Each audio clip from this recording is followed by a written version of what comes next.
Praise the Lord, everyone. Welcome back to my channel, that is Goodness of God. I'm so blessed and to again meet you all. And मैं धन्यवाद करती हूँ परमेश्वर का कि उन्होंने एक बार फिर से मुझे मौका दिया कि मैं ये वीडियो बनाने वाली हो सकी हूँ।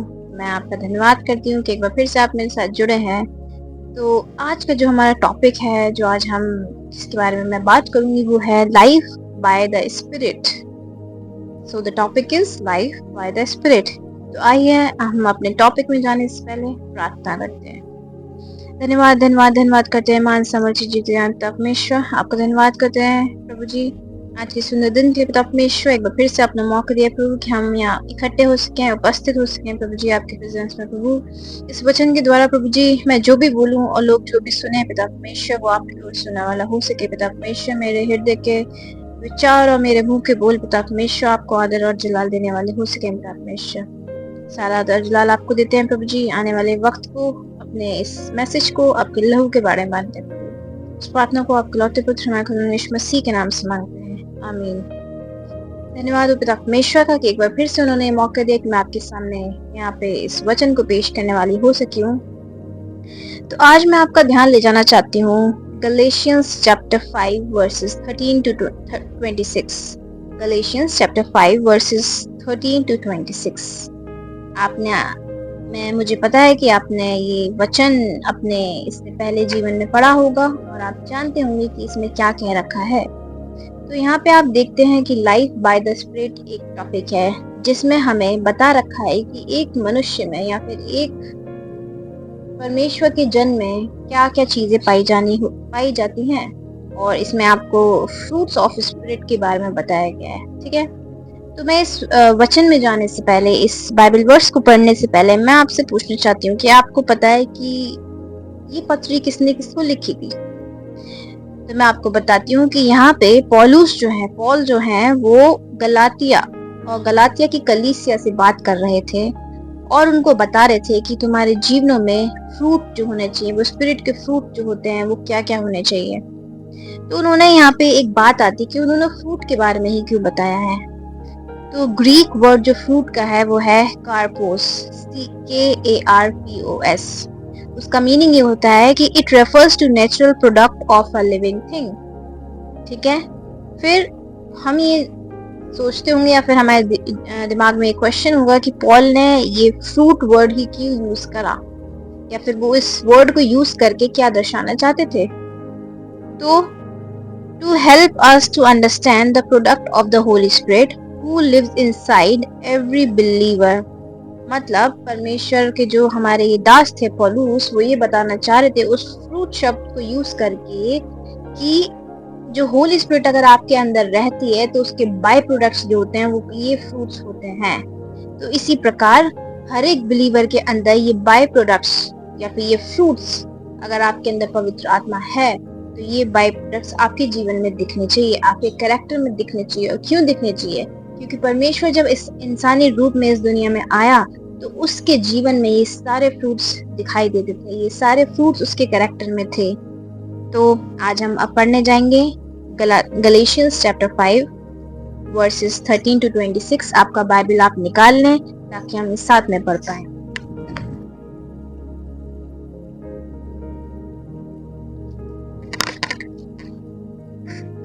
Galatians chapter 5 verses 13 to 26। यहाँ पे इस प्रकार लिखा है, You, my brothers and sisters, were called to be free, but do not use your freedom to indulge the flesh. Rather, serve one another humbly in love, for the entire law is fulfilled in keeping this one commandment: love your neighbor as yourself. If you bite and devour each other, watch out, or you will be destroyed by each other. So I say, walk by the Spirit, and you will not gratify the desires of the flesh. For the flesh desires what is contrary to the Spirit, and the Spirit what is contrary to the flesh. They are in conflict with each other, so that you are not to do whatever you want. But if you are led by the Spirit, you are not under the law. Now, अब जो हमें focus करना है वो ये main versus अब जो मैं पढ़ने जा रही हूँ। The acts of the flesh are obvious: sexual immorality, impurity and debauchery, idolatry, witchcraft, hatred, discord, jealousy, fits of rage, selfish ambition, dissensions, factions, and envy, drunkenness, orgies, and the like. I warn you, as I did before, that those who live like this will not inherit the kingdom of God. But the fruit of the Spirit is love, joy, peace, forbearance, kindness, goodness, faithfulness, gentleness, and self control. Against such things there is no law. Those who belong to Christ Jesus have crucified the flesh with its passions and desires. Since we live by the Spirit, let us keep in step with the Spirit. Let us not become conceited, provoking and envying each other. Amen. This is the word of God. Praise be to God. मैं परमेश्वर का धन्यवाद करूंगी कि उन्होंने ये वचन हमको दिया ताकि हम इस पे मनन कर सकें या फिर हम इसके बारे में पढ़ सकें। तो पौलुस गलातियों की कलीसिया से क्या बात करते हैं? वो ये बात करते हैं कि जब वो बहुत ज़्यादा पाप में पड़ चुके हैं या फिर बहुत ज़्यादा गलत कामों में इंडल्ज हैं, तो पौलुस उनसे कहता है, उस कलीसिया से कहता है कि तुम ये सारे गलत काम करके या फिर हेट्रेट करके, किसी को मार के या फिर सेक्सुअल चीज़ों में जाके या फिर और भी जितने तरीके से वो लोग अपने जीवनों को बर्बाद कर रहे थे, उन सब चीज़ों से वो परमेश्वर के राज्य में नहीं पहुंच सकते। बट अगर उनके जीवन में पवित्र आत्मा है, अगर उनके जीवन में होली स्पिरिट है, तो वो अपने जीवन में लव, पीस, जॉय, फोरबेरेंस, ये सारी चीजों को लेके परमेश्वर के आंगन में, परमेश्वर के किंगडम में या परमेश्वर के घर में जा सकते हैं और परमेश्वर उनको अपना बच्चा होने का हक देगा। तो पीपल ऑफ गॉड, मैं आपसे यही कहना चाहूंगी कि हमारी लाइफ में बहुत ऐसे मौके आते हैं, बहुत ऐसे टाइम आते हैं जहाँ पे हम अपना सेल्फ कंट्रोल खो सकते हैं या फिर खो भी देते हैं कभी कभी। बट हमें ये ध्यान रखना है कि हमारे जीवन में क्या है, हमारे जीवन में कौन है। हमारी स्पिरिट जो है वो नॉर्मल स्पिरिट नहीं है, बल्कि परमेश्वर ने हमारे जीवन में अपनी पवित्र आत्मा को भेज रखा है। तो अगर हमारे जीवन में पवित्र आत्मा है, तो हमारे जीवन में से क्या दिखना चाहिए? हमारे जीवन में से क्या दिखेगा? लव, जॉय, पीस, फॉरबेरेंस और जितनी भी बातें, जितने भी 9 फ्रूट्स परमेश्वर के इस वचन में लिखे हुए वो हमारे जीवनों में होंगे। और अगर ये चीजें आपके जीवन में होंगी, तो आपका एक कनेक्शन पिता परमेश्वर से ऐसा बनेगा कि आपको किसी भी, अगर आप किसी भी ऐसी परेशानी में होंगे जिसमें आपको लगेगा कि ये मेरे से नहीं हो सकता, बट परमेश्वर आपकी सहायता के लिए खुद उतर आएगा और वो आपकी सहायता करेगा। तो the spirit produces these character traits that are found in the nature of Christ. जैसे कि अभी मैंने आपसे पहले कहा कि ये फ्रूट्स हमें जीवन में क्यों होने चाहिए? ये फ्रूट्स इसलिए होने चाहिए क्योंकि खुद परमेश्वर जब इंसानी रूप में इस दुनिया में आया था, तो उसके जीवन में ये सारे फ्रूट्स थे। और ये मैं नहीं कह रही हूँ, ये वचन बताता है। और जितने भी प्रॉफिट्स हैं, जितने भी अपोस्टल्स हैं, वो सारे लोग ये चीजें बताते हैं कि हमारा परमेश्वर एक इंसानी रूप में आके उसने सारी यातनाएं, सारी परेशानियां, सारा कुछ सहा है। तो अगर आप कभी ऐसा सोचते हैं कि मेरे साथ ही क्यों ऐसा हो रहा है, या फिर मैं ही इतनी बड़ी मुसीबत से क्यों होके निकल रहा हूँ, या मेरे जीवन में ही क्यों डिलेज हैं, पर पीपल ऑफ गॉड, आप परेशान मत होइए, क्योंकि जो हमारा परमेश्वर है, जब वो इस दुनिया में आया था, तो वो इन सारी चीजों में से होके गुजरा है और उसको पता है कि इन चीजों में कितनी परेशानी होती है, कितना दर्द होता है, कितना पेन होता है। तो वो आपकी प्रार्थनाओं को सुन रहा है। बस आप भरोसा रखिए, अपने जीवन में फेथ रखिए, अपनी प्रार्थनाओं को निरंतर रखिए, वो आपके आंसर्स को देने जा रहा है। तो अगर हमारे जीवन में पवित्र आत्मा के फ्रूट्स होंगे, फल होंगे, तो क्या होगा? They are the byproducts of Christ's control. We can't obtain them by trying to get them without help. ठीक है, तो अगर हमारे जीवन में फ्रूट्स ऑफ स्पिरिट होंगे, तो दैट मीन्स जो परमेश्वर है, जो यीशु मसीह है, उसका कंट्रोल हमारे जीवन में है। बट हम उसको बिना किसी मदद के नहीं रख सकते। मीन्स मदद कैसी? अगर हम परमेश्वर से पिटीशन कर रहे हैं, अपने सप्लिकेशंस परमेश्वर तक लेके जा रहे हैं कि हाँ परमेश्वर, मुझे पता है मैं सिनर हूँ, मैं कमजोर हूँ, मेरा फ्लैश जो है वो कमजोर है, बट आपकी ताकत से मैं स्ट्रांग बन सकता हूँ, या आपकी पवित्र आत्मा से, आपके फ्रूट से मैं स्ट्रांग बन सकता हूँ, तो परमेश्वर आपकी मदद करेगा। Second is, if we want the fruit of the spirit to grow in us, we must align our life to his. ठीक है, अगर आप चाहते हैं कि परमेश्वर के फ्रूट्स आपके जीवन में हो, तो आपको क्या करना है? क्या वो आप बिना किसी परमेश्वर को टाइम दिए आपके जीवन में वो फ्रूट्स आ सकते हैं? ऐसा नहीं है। आपको अपनी लाइफ को परमेश्वर के उद्देश्यों से मिलाना होगा, आपके पर्पस को, परमेश्वर के पर्पस को साथ में आना होगा। आप दोनों को साथ में आना होगा, तभी ये फ्रूट ऑफ स्पिरिट आपके जीवन में आ सकते हैं। इसलिए हम देखते हैं जॉन 15 उसका वर्सेस 4 एंड 7 जहाँ पे लिखा है कि जो आप मेरे साथ निकाल लीजिए,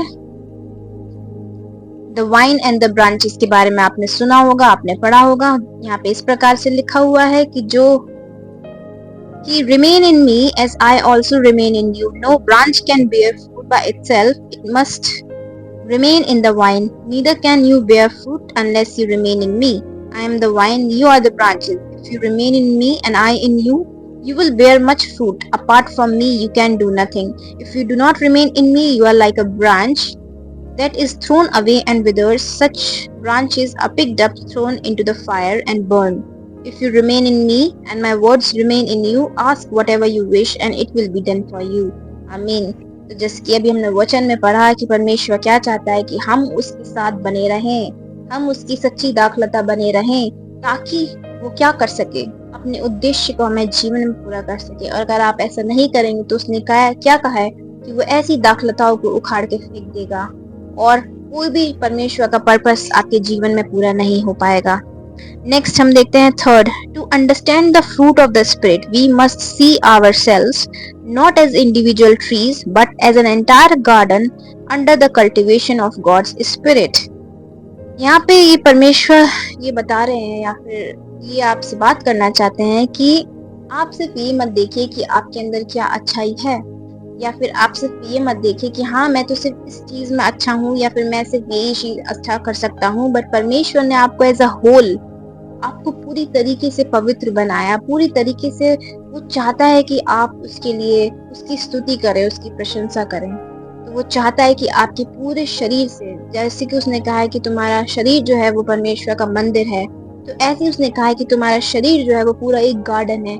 आप सिर्फ ये मत समझिए कि आप एक ट्री हैं और आपके अंदर ये फ्रूट्स आने, नहीं, आपके पूरे शरीर को, आपकी पूरी बॉडी को, आपकी पूरी स्पिरिट को वो कल्टीवेट करने हैं, वो फ्रूट्स ऑफ स्पिरिट कल्टीवेट करने हैं। तो हम सिर्फ एक कॉलम की बात नहीं कर रहे, या हमारा सिर्फ अगर हम अपने दिल की बात नहीं कर रहे हैं, हम अपने हाथों की, अपने आंखों की, अपने कानों की, अपने मुंह की बात भी कर रहे हैं कि हम अपनी आंखों से क्या देख रहे हैं, हम अपने कानों से क्या सुन रहे हैं, या हम अपने मुंह से क्या बोल रहे हैं। क्या ये सारी चीजें या फिर ये सारे ऑर्गन्स हमारे जीवन में जो हैं या फिर अंग हमारे शरीर के जो हैं, क्या वो फ्रूट ऑफ स्पिरिट को हमें जीवन में लाने के लिए मदद कर रहे हैं या फिर वो अंधकार की तरफ जा रहे हैं। तो आज आपको और मेरे को ये देखना है। लास्ट हम जो देखेंगे, a wonderful salvation awaits you with your obedience to Christ. Last में हम देखते हैं कि अगर हम परमेश्वर से अपने जीवन को अलाइन करके रख रहे हैं तो परमेश्वर ने हमारे लिए बहुत बड़ा उद्धार रखा है। और अगर हम उस ओबीडियंस में बने रहते हैं तो परमेश्वर हमें ऐसी ऊंचाइयों पर लेके जाएगा जो हमने कभी सोचा भी नहीं हुआ। जैसे आपने एग्जाम्पल दूंगी मैं बाइबल की, जिसमें आपने देखा होगा अब्राहम का जीवन आपने देखा होगा, आपने डैनियल का जीवन देखा होगा, आपने जोसेफ का जीवन देखा होगा, और ऐसे बहुत सारे हम बाइबल में लोगों को देखते हैं जिन्होंने परमेश्वर के उद्देश्य को अपने जीवन से मिलाया, उसकी उसकी प्लानिंग्स को अपने जीवन से अलाइन किया, प्रार्थना फास्टिंग में समय बिताया, और परमेश्वर ने उनको बड़े बड़े पदों पे ले जाके खड़ा कर दिया, और उनके जीवन से परमेश्वर की ग्लोरी हो सकी। मैं आपसे एक बार फिर से ये कहना चाहूंगी कि अगर आप अभी भी परमेश्वर से दूर हैं या फिर आप चाहते हैं कि आप परमेश्वर के नजदीक आए, तो आज भी समय है, आज भी समय है, आज भी देर नहीं हुई। अगर आप ये सोच रहे हैं कि आप उस काबिल नहीं है या फिर आप गिल्ट में है किसी, तो मैं आपसे ये कहना चाहूंगी कि ये सब झूठ है, ये सब गलत है। परमेश्वर ने आपके लिए बहुत अच्छी योजनाएं रखी हैं और वो आपको ऊंचाइयों पर लेके जाना चाहता है। बस आपकी देर है कि आप परमेश्वर को कब अपने जीवन में न्योता दे रहे हैं, अपने जीवन में इनवाइट कर रहे हैं, ताकि वो आपके लिए बड़े बड़े काम को कर सके। मैं आपका धन्यवाद देती हूँ और मैं आशा करती हूँ कि परमेश्वर ने आपसे बात करी होगी इस वचन के द्वारा। आइए हम प्रार्थना करते हैं। धन्यवाद धन्यवाद धन्यवाद करते हैं मान समर्थी जीवते जान तक परमेश्वर, आपका धन्यवाद करते हैं प्रभु जी। सारा आदर जलाल हमारे जीवन से आपको मिले पिता परमेश्वर। इस वचन को ब्लेस करेगा प्रभु जी, ताकि जितने लोग इस वीडियो को देख रहे हैं प्रभु जी, वो इस वचन के द्वारा आशीष पाने वाले हो सके प्रभु जी, और अपने जीवन को प्रभु जी आपके पर्पस से अलाइन करने वाले हो सकें, एक साथ मिला सके पिता परमेश्वर, ताकि आपका कार्य इनके जीवनों में पूरा हो सके पिता परमेश्वर। एक एक जन को प्रभु जी ये वीडियो और ये वचन छूने वाला हो सके पिता परमेश्वर, इनके जीवनों से प्रभु लोग आपके नाम की महिमा को जान सके प्रभु। हम आपका धन्यवाद देते हैं प्रभु जी, हर एक जन को आशीषित करेगा, हर एक जन को ब्लेस करेगा प्रभु, इनके जीवनों से आप आज बात करेगा प्रभु जी। हर एक प्रार्थना को सुनने कबूल करने के लिए आपका धन्यवाद देते हैं। सारा आदर जलाल हमें जीवनों से आपको मिले पिता परमेश्वर। इस प्रार्थना को आपके लौती पुत्र हमारे खुदावंद यीशु मसीह के नाम से मांगते हैं, आमीन। Praise the Lord, people of God, and thank you for watching till the end. I request you all कि आप प्लीज इस वीडियो को, इस वचन को लोगों तक पहुंचाइए, ताकि परमेश्वर का वचन वो भी सुन सके। हम जानते हैं कि हम एंड टाइम्स में हैं और हमें परमेश्वर के राज्य के लिए काम करना है, तो मैं आपसे रिक्वेस्ट करूंगी कि इस वीडियो को आगे तक पहुंचाइए, ताकि लोग इसको देख सकें और परमेश्वर के नाम को जान सकें, और वो भी एंड होते होते परमेश्वर के नाम में, परमेश्वर के राज्य में जा सके और बचाए जा सके। Thank you for watching till the end. Praise the Lord everyone. Shalom. May God bless you all.